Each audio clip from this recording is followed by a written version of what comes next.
कहते हैं उस होटल के कमरे नंबर 13 में जो भी एक रात रुकता है वो कभी पहले जैसा नहीं लौटता। कुछ लोग कहते हैं वो मर जाते हैं और कुछ कहते हैं वो जिंदा रहते हैं, लेकिन अंदर से खत्म हो जाते हैं। रात के 11 बजे रोहन अपनी बाइक लेकर एक सुनसान रास्ते पर जा रहा था। अचानक तेज बारिश शुरू हो गई। उसने सामने एक पुराना होटल देखा, होटल शांतिवन।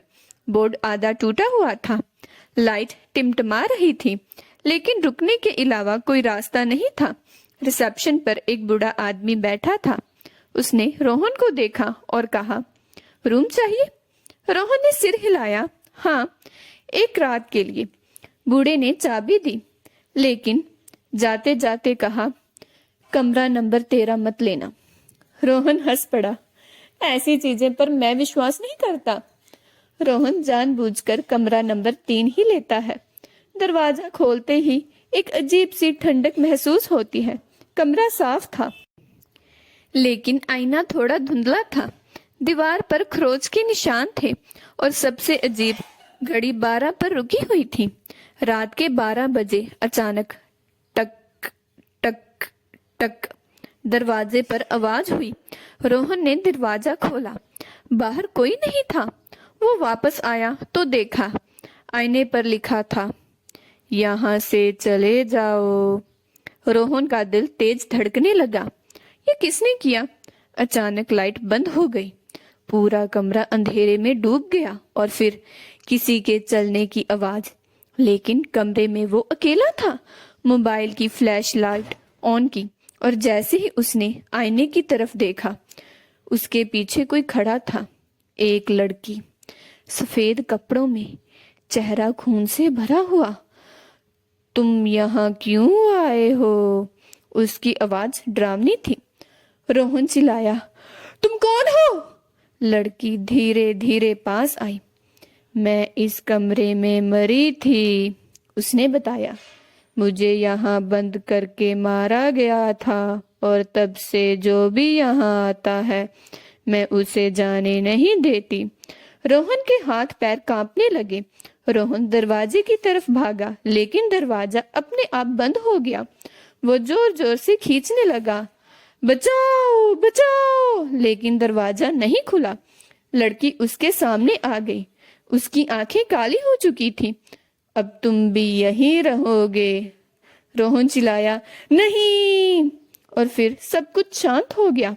अगली सुबह होटल का बूढ़ा आदमी कमरे का दरवाजा खोलता है। अंदर कोई नहीं था, बस दीवार पर एक नया नाम लिखा था, रोहन। सुबह के 5 बजे होटल का बूढ़ा आदमी फिर से कमरे नंबर 13 के बाहर खड़ा था। उसने धीरे से दरवाजा खोला।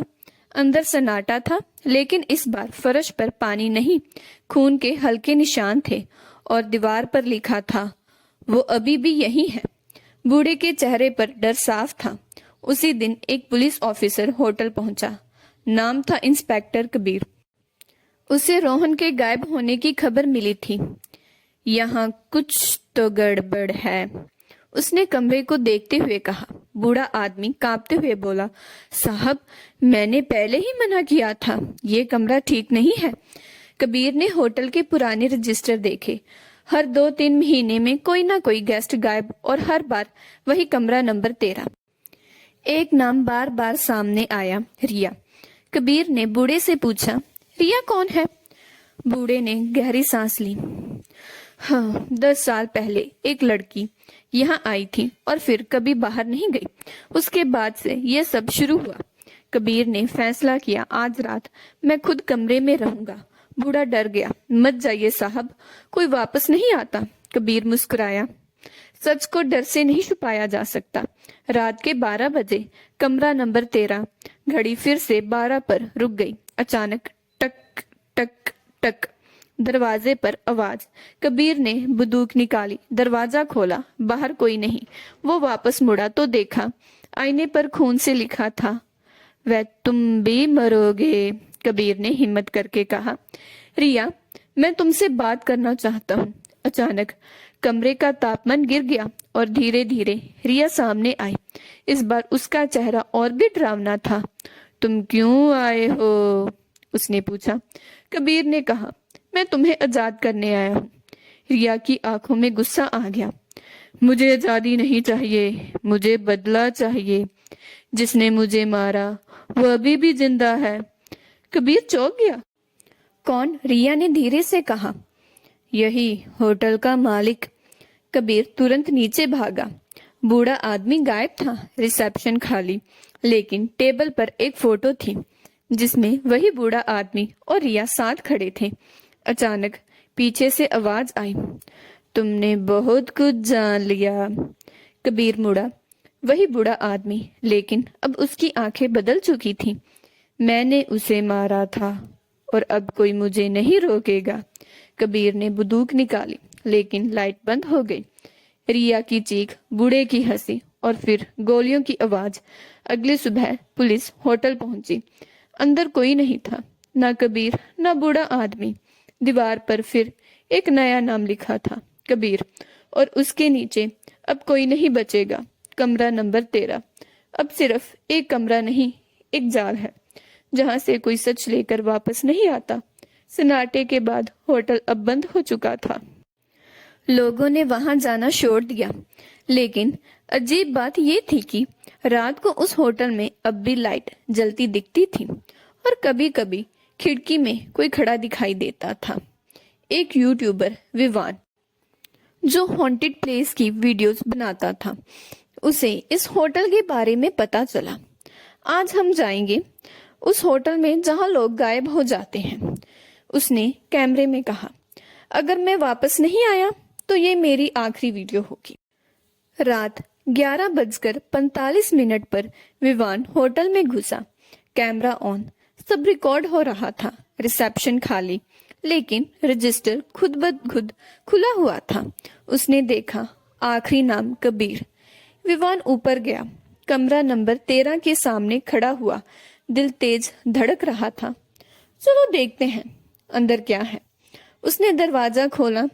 अंदर सब वैसा ही था, लेकिन दीवार पर अब 3 नाम लिखे थे, रिया, रोहन और कबीर। विवान कैमरे से रिकॉर्ड कर रहा था। अचानक कैमरा ग्लिच होने लगा। स्क्रीन पर कुछ सेकंड के लिए एक लड़की का चेहरा दिखा। विवान डर गया। ये क्या था? अचानक पीछे से आवाज आई, तुम भी आ गए। विवान मुड़ा। रिया उसके सामने थी, लेकिन इस बार उसके पीछे रोहन और कबीर भी खड़े थे। रिया मुस्कुराई, अब हम 3 नहीं 4 होंगे। विवान पीछे हटने लगा, लेकिन दरवाजा अपने आप बंद हो गया। विवान चिल्लाया, तुम सब यहाँ क्यों फंसे हो? रिया धीरे से बोली, क्योंकि ये होटल जिंदा है, ये हमें नहीं पकड़ता, हम खुद इसके अंदर फंस जाते हैं। हर इंसान जो यहाँ आता है, रिया बोली, उसके अंदर कोई डर, कोई दर्द, कोई राज होता है, और ये होटल उसी को पकड़ लेता है। रिया ने उसकी आंखों में देखा। तुम क्यों आए हो? विवान कांप गया। उसकी आंखों में आंसू आ गए। मैं व्यूज के लिए आया था। रिया की आवाज बदल गई। तो अब तुम भी यहीं रहोगे। अचानक कमरे की दीवारें हिलने लगी। घड़ी फिर 12 पर रुक गई। विवान का कैमरा जमीन पर गिर गया, लेकिन रिकॉर्डिंग चल रही थी। उसमें सिर्फ एक चीज दिख रही थी, 4 शैडो और फिर एक जोर की चीख, बचाओ। कुछ दिनों बाद पुलिस को वो कैमरा मिला। वीडियो वायरल हो गई, लेकिन वीडियो के आखिरी फ्रेम में एक नई चीज दिखी। दीवार पर लिखा था विवान, कमरा नंबर 13 कोई जगह नहीं, एक आईना है जो तुम्हारे अंदर के डर को तुम्हारी सजा बना देता है। अगर तुम में हिम्मत है तो इस वीडियो को यहीं रोक दो, क्योंकि अगली बार कमरा नंबर 13 तुम्हारा नाम भी लिख सकता है। दोस्तों, उम्मीद करती हूँ आपको हमारी कहानी पसंद आई होगी। कहानी पसंद आई है तो वीडियो को लाइक करें, चैनल पर नए हैं तो चैनल को सब्सक्राइब करें, और हाँ, नोटिफिकेशन बेल को जरूर दबाएं ताकि अगली अपडेट सबसे पहले आपको मिले। धन्यवाद।